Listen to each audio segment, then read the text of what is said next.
Ay mga besh, ito na mga besh. Ayan, nakita nyo? Parang sungay siya sa Carabao. Ayan. Ang tawag pala nito mga besh, research ko is batnut. Batnut. Ayan. So, lumalabas lang ito mga besh kung Mid-Autumn Fest and yung mga Mooncake Festival.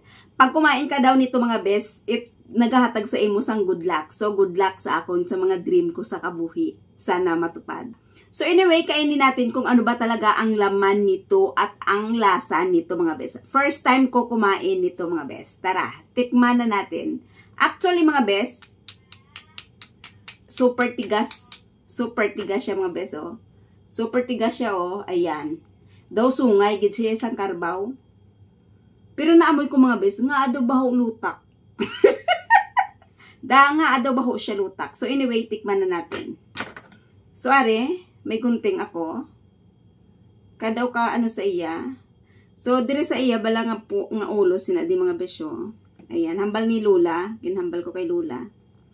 Wala siya kabalo kung anong English yun pero balaan niya sa Chinese. Kaya nakakaon na siya. Hambal ni Lula dire ko no nakon. Ang kupiton. Ayan.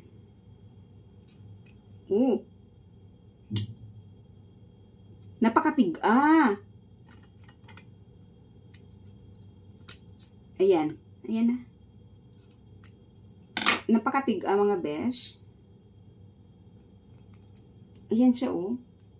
Kita nyo?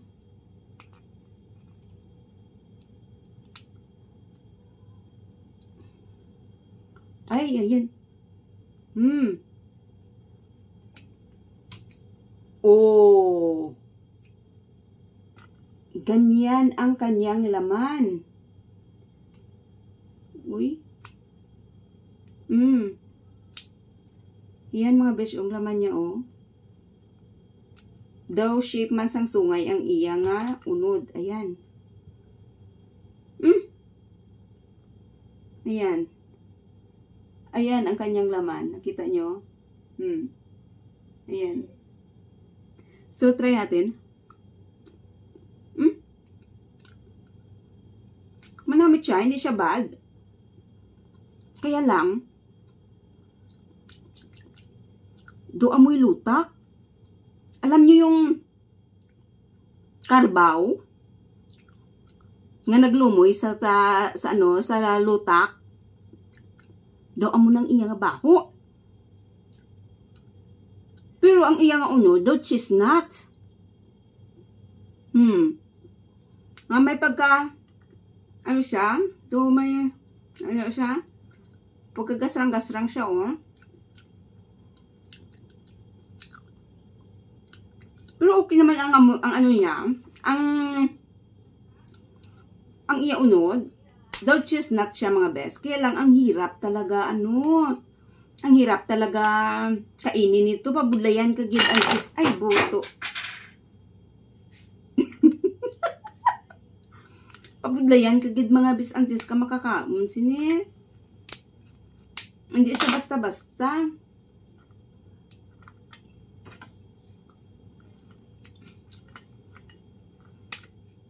Ang iyang do chestnuts. But tita na sini. Kita nyo na do naga-powder siya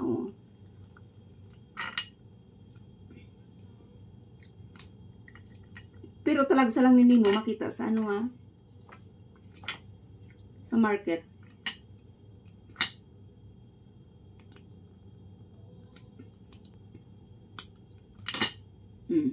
Ang iya nga unod.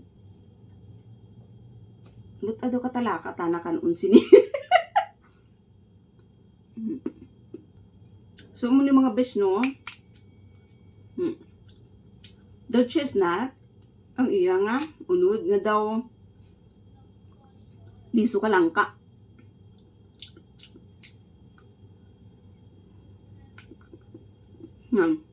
May ara nga nga wala siya sang baho. Pero may ara gid nga ang baho niya daw lutak. Daw lamawan.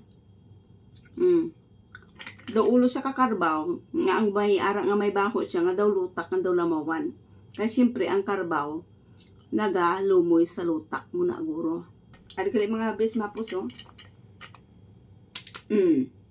Tungli sa dayon yan. Yan ang laman niya. Ayan. Although chestnut siya. Ayan, nakita nyo na kung ano ang laman niya. Kung anong lasa niya. So mga best, salamat sa panunood ng aking video. Isa na namang pagkain na na-discover natin sa araw na ito. Thanks for watching. Please follow for more video. Follow and share. Bye!